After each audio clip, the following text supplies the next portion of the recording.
Y bueno, así es como comienza nuestro primer capítulo, con una tarde lluviosa.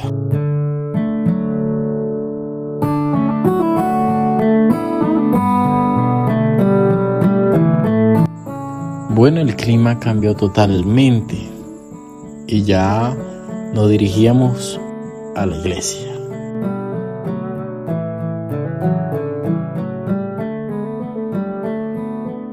La iglesia ahí de ese lugar llamado Central Araure, una central muy grande, muy bonita, y está cumpliendo 40 años.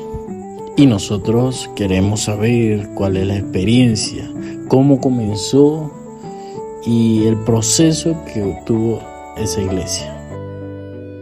Porque de eso se trata. Una historia que contar.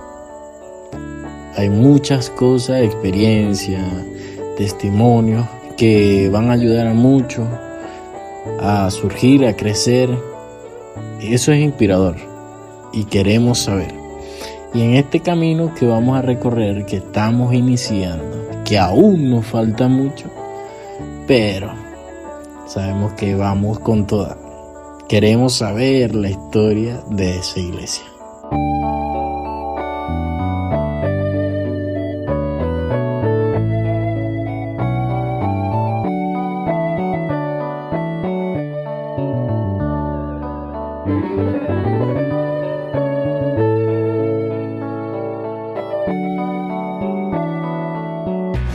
Y llegamos ya a la iglesia de Baraure. Como ven, ya hay hermanos afuera y estamos por empezar. Y entramos a este sitio donde la gente ya llega, pero bueno, no nos desesperemos que ya vienen lo bueno. Son 40 años, amigo. Bueno, ya aquí como ven, estamos sacando, porque sabe que esto va a estar es bueno. Tengo un presentimiento que esto se va a gozar los hermanos. Y aquí acomodándolo para que no se me caiga. Aquí acomodándolo así. Ponemos nuestro regulador para que prenda. Enchufamos, prendemos, preparamos y listo, mis hermanos.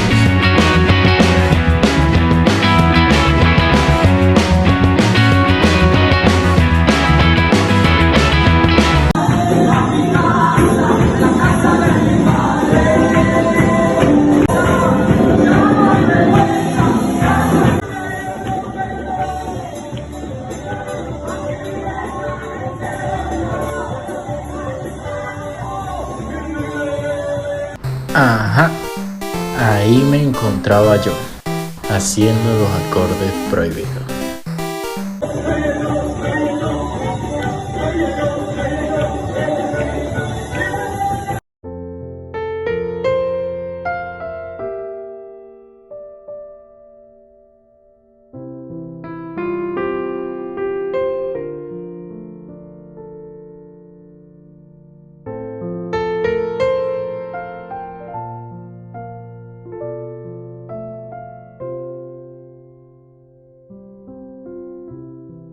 Dios me le bendiga, mis hermanos.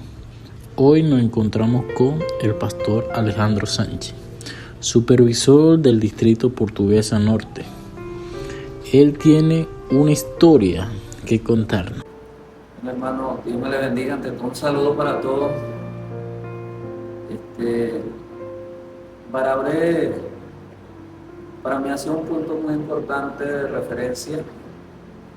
Llegué a Baraure como en el año 90, 11 de septiembre del año 90. Y había unos 16 hermanos en la iglesia de ese tiempo. Bueno, en aquel tiempo cuando llegamos aquí a Baraure, la iglesia funcionaba en una casa alquilada en el sector 8 de Baraure 2. Específicamente creo que esa es la vereda 8. Vivían algunos hermanos cerca allí, nuestro hermano Federico Parra, que ya partió con el Señor, y la hermana Petra García. y también el hermano Juan Freiter, que vivía en ese mismo sector. Estos hermanos ya partieron con el Señor hace 2 años. Ahí funcionamos pues un tiempo hasta luego nos mudamos de allí. Bueno, realmente mi pasión por las almas, por predicar el Evangelio, nació producto de las oraciones de quien fuera mi pastor en ese tiempo. Y como un compromiso de parte mía también, que le prometí a Dios ser fiel y servirle en lo que fuera posible, en todo lo que Él me necesitara, después de ir a una convención en el año 79 en Barquisimeto. Y bueno, allí sentí que Dios me dio el cumplido, y cuando vine de esa convención di mi inicio, ese fue mi comienzo. Y realmente pues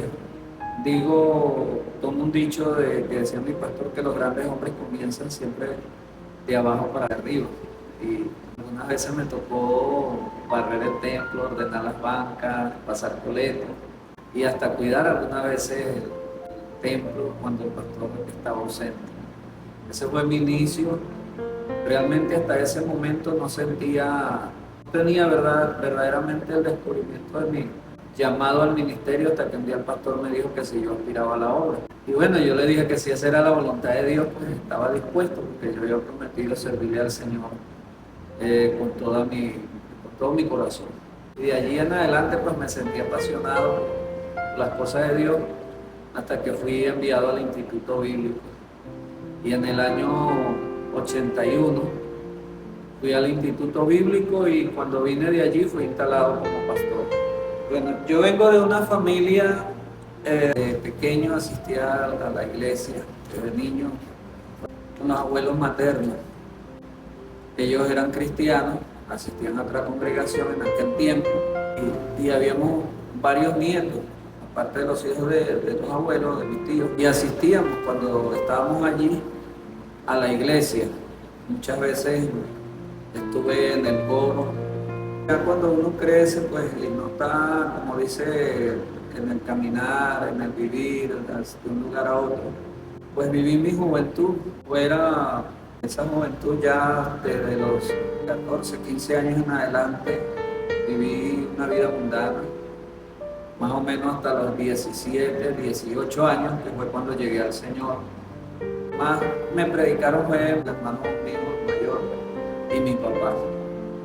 Fue los que más me hablaron del Evangelio, y algunos hermanos, algunos retiros. Y ahí entregué mi vida al Señor en el año 78. Bueno, la gente en este tiempo, he oído muchos comentarios acerca de los pastores, de decir que los pastores somos vividores, y toda una serie de comentarios pues dañinos, porque también hay personas que de verdad, como dice la Escritura, pues hacen blasfemar en contra del Evangelio y hablar mal del Evangelio. Pero realmente ser pastor no es fácil. Es la tarea más delicada que hay. Se trata de apacentar el rebaño del Señor, de soportar vituperio, a un desprecio y hasta persecuciones en cierta manera. Pues sufrí bastante al inicio. Comencé el ministerio en los años 81 y no fueron fáciles. Necesidades a estas alturas, donde nosotros estábamos ya con 42 años en ministerio. Es un largo camino, muy recorrido, y como vi por allí alguien que dijo, bueno, métete a pastor entonces si tú crees que los pastores son millonarios. Entonces yo digo, bueno, si en 40 años yo tuviese mansiones, tuviese todo esto, si eso fuera así. Porque aunque el ser pastor es la mejor profesión, pero hay que ser apasionado por las cosas de Dios, muy entregado, muy lleno a las cosas de Dios, muy dado, muy receptivo, muy tratable, muy amable con la gente. O sea, ese es el trabajo del pastor. Hoy muchas cosas han cambiado y gracias a Dios por eso. Pero Dios nos ha ayudado, hemos visto la mano de Dios en todo tiempo. Nunca Dios nos abandonó, siempre Dios obró por medio de alguien. Nunca nos acostamos sin comer. Algunas veces busqué trabajo, parecía que las puertas se cerraban, como que "Epa, este no es no es esto a lo que yo te llamé. Yo te llamé al trabajo de apacentar, de dirigir, de guiar mi rebaño". Entonces, bueno, trabajaba unos días y me integraba otra vez a seguir con mi trabajo con la iglesia. Ese es mi inicio, de verdad, bastante, momentos bastante tristes, pero también momentos de bastante alegría, bastante regocijo.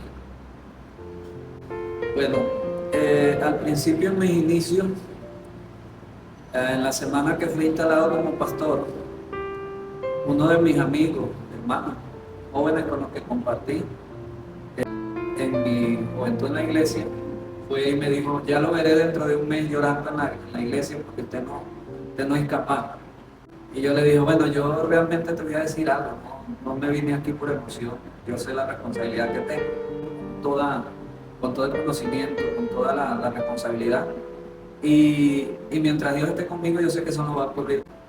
Y de verdad que, viendo la condición, a veces por la situación por la que pasábamos, a veces mi esposa, mis hijos, tuve algunas ocasiones vacilantes, como dicen, de querer entregar el ministerio, pero muchas veces Dios habló a mi vida, me animó y no llegó a ocurrir tal cosa. Han venido situaciones, sí, posterior a los años y eso, pero ya a estas alturas del camino, para atrás ni para agarrar impulso, siempre para adelante con el Señor y sirviendo hasta que Dios me dé vida y hasta que me sienta con fuerza. O sea, siempre le pido al Señor que nunca me abandone, que nunca me deje, que me dé fuerza, que nunca me deje desmayar en este camino. Está muy buena la pregunta. Cuando salí al ministerio, mi esposa y yo éramos novios. Tenía yo 21 años, jovencito, 21 años. Y ella ya próxima a cumplir los 18 años. Una joven, muy humilde, muy humana también. Pues, coincidimos en nuestro carácter y vimos que, pues, tanto ella como yo teníamos las mismas aspiraciones, servirle a Dios. 6 meses después de haber sido instalado en la obra como pastor, 6 meses después nos casamos. Esos primeros 6 meses, pues ya era el primer año del ministerio, me estaba estrenando como pastor y también como esposo. Conocí una mujer muy encantadora, con mucha ternura, se convirtió, pues, en mi brazo fuerte para mí. Ayunábamos, orábamos, evangelizábamos y muchas veces, pues, yo me sentí, esas ocasiones que sentí que ya no podía y que le decía a ella que yo iba a entregar el ministerio porque me iba a dedicar a trabajar para proveerle a ella todo lo que ella necesitaba, y ella me decía que no. Se me dice: "Yo te conocí a ti siendo pastor y quiero que tú permanezcas siendo ese pastor". A veces mi esposa me lo dice, algunas veces cuando nos sentimos atribulados, no porque yo quiera entregar, sino que nos sentimos atribulados, y ella a veces ve mi condición, pues, como mujer, ya con esos 42 años de matrimonio, pues me conoce y a veces me dice: "Tú eres un hombre de oración, ore y pídale a Dios que Dios te va a dar la victoria, tranquilo, que Dios nos va a ayudar". Tú estés desanimado, esa persona sea la que te dé ánimo, o cuando esa persona esté desanimado, tú estés en tu alto nivel y puedas también animar. Somos una familia de 5, mi esposa, 3 hijos, un varón, 2 hembras, y gracias a Dios todos están en el Evangelio. Ahora tenemos 6 nietos. Bueno, lo primero es la oración y saber a alguien que esté a tu nivel espiritual. No te puede buscar a alguien quizás por belleza exterior, por dinero, sino alguien que realmente sepa que tiene una belleza interior. Como mujer, igualmente el hombre debe de pensarlo. Buscar coincidir en ese aspecto, pedir la perfecta voluntad de Dios. Tú piensas un ministerio, tienes que buscar a alguien que sea tu ayuda idónea en el ministerio, que tenga tu misma aspiración. Debemos de ir acompañados de alguien bien apasionado también en la obra del Señor. En cuanto a pareja, bueno, la Escritura dice que con 2 de 3 dobleces no se rompe pronto. Bueno, testimonios no solamente he vivido en mi vida, también los he visto en la iglesia acá en Paraguay y los lugares donde he estado pastoreando. Personas paralímpicos he visto levantarse, ciegos que ven, le han sido restaurada la vista. Y personas que no apostaban nada por ellos, ya desahuciados, pero que Dios les ha dado vida. O sea, tenemos testimonios muy fehacientes, muy verídicos, veraces. De acá tuvimos una hermana, la hermana Teolinda, cierto, ella partió con el Señor, pero la hermana le diagnosticaron cáncer avanzado y la metieron al hospital para operarla y luego hacerle la quimio. Pero la hermana no necesitó nada de eso, Dios la sanó, Dios la levantó, Dios la restauró. Y tuve una hija también que un día le dije, bueno Señor, ya yo no te pido solo más otra cosa que si esa es tu voluntad, si no me diste esa hija para que para felicidad de mi esposa y mía, devuelve, sana. Y si es tu voluntad, si no es tu voluntad dejarlo de llevártela, pues igualmente yo acepto, Señor, cualquier decisión que tome. Y bueno, mi hija estaba bastante mal y ya en la hora de la tarde estaba comiendo otra vez y al siguiente día me la dieron de alta. Y hasta el día de hoy, gracias a Dios. Tuve un accidente en el año 2000, agosto del año 2000, inicio de agosto, la primera semana de agosto. Tuvimos un accidente con un hermano, íbamos para Barquisimeto, a reservar algunos lugares, algunas habitaciones, y buscar hospedaje para los hermanos, para la convención. Iba mi hija menor, iban dos hermanos más, y la hija del dueño de la camioneta y él, que iba manejando. Llegando más arriba de Sarares, después de Cal Sarares, un sector que hay en un caserío, hubo una colisión con un carrito, un centro, creo que fue. Colisionó con la camioneta se le explotó el caucho delantero y nos fuimos fuera de la vía. Yo salí disparado por el parabrisas de la camioneta y los muchachos que iban atrás, en la parte de atrás de la camioneta, salieron volando por el aire y cayeron encima de un poco de asfalto que había allá montado. Bueno, pasó el accidente y se levantaron los que se pudieron, estaban el lesionado, más que todo era mi hija y yo. A mí no me conseguían y de pronto alguien visualizó que yo estaba debajo de la camioneta. Aquí estamos uno debajo de la camioneta, dije. Entonces, la camioneta quedó prensada o pisando una cuerda que suspende electricidad, ese caserío, y estaba botando gasolina. La gente dice que no se explican cómo esa camioneta no se incendió ahí, ya que estaba, o sea, quedó montada sobre esos cables, sobre esos alambres. Tuvieron que picarlo con una cizalla, una tenaza, para poder levantar la camioneta y sacarme a mí debajo.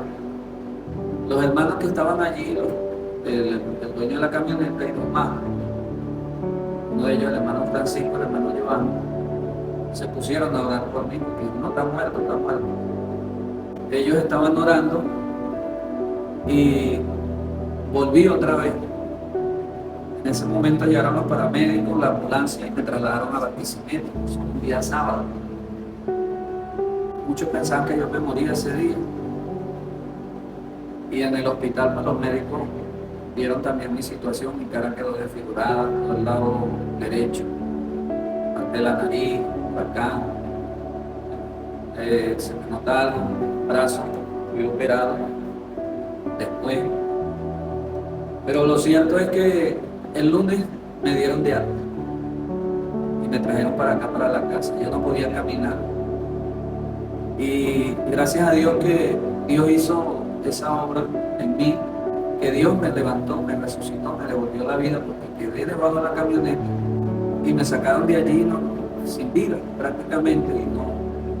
Y la gente misma decía, no, ese se murió.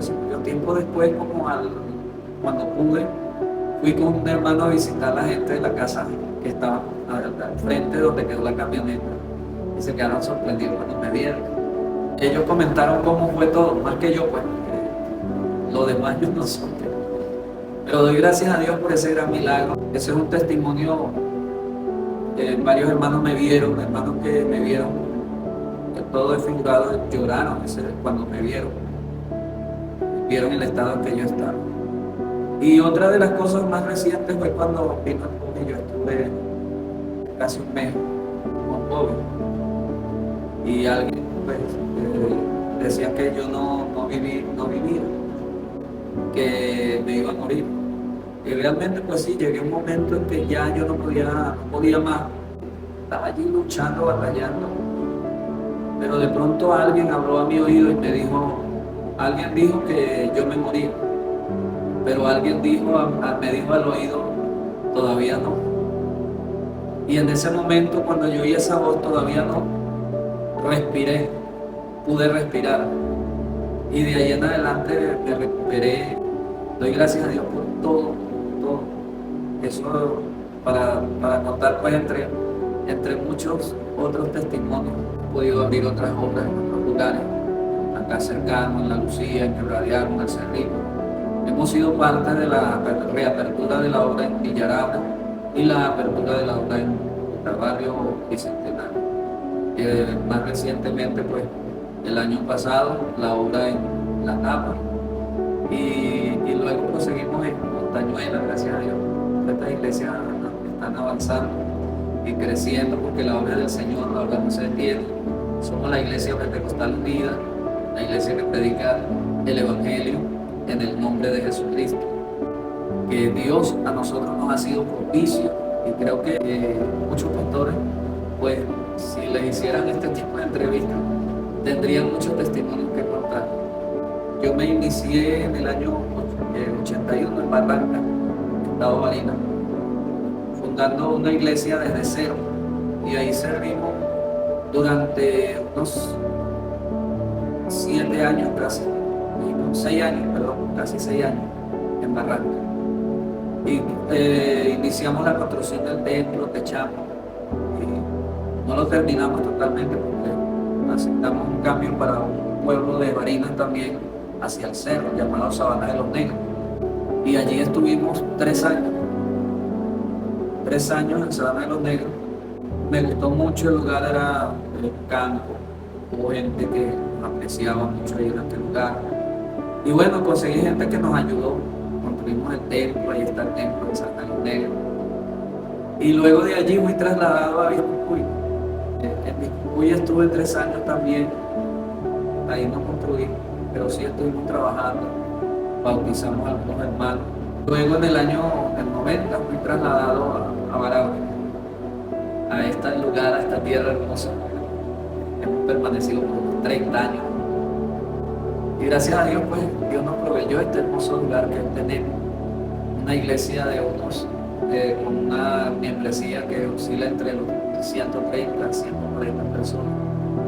En el ministerio he sacado unos 7 pastores al lado. Y casi todos están perseverando. Actualmente pues hay algunos hermanos que quieren salir al ministerio. Y bueno, vamos a esperar el momento. El tiempo de Dios es perfecto.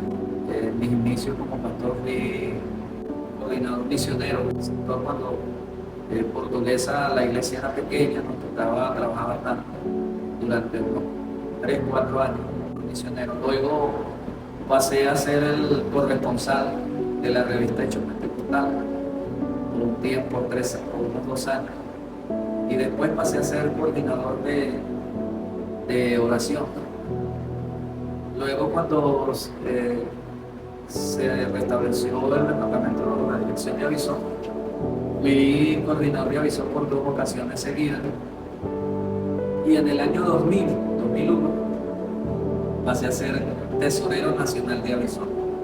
Y me tocó trabajar en la parte de la tesorería a nivel nacional. Tuve durante 3 periodos seguidos como tesorero. Después pasé a ser el contralor de Avisón. Y por unos 2 años. Y luego resulté electo por las elecciones para el presidente de Avisón y pasé a ser presidente de Avisón por 5 años, un periodo de 2 años, no de 3 años. Y luego, después de haber salido de Avisón, fui presbítero por 3 años. Después fui coordinador regional de la familia y hace poco trabajé con el hermano reverendo José Navarro, que fue superintendente de la región de Llanos, fui tesorero de él. Y en marzo hubo elecciones para las directivas regionales, distritales, sectoriales, y fui electo supervisor de mi distrito. Actualmente estoy como supervisor. Y bueno, ahí estamos para servir. Quiero decirle acá, pastor, que estamos para servirle al Señor y para servir también a su iglesia y a ella. Entre otras cosas, bueno, muy agradecido por la entrevista. Espero que les pueda servir mucho.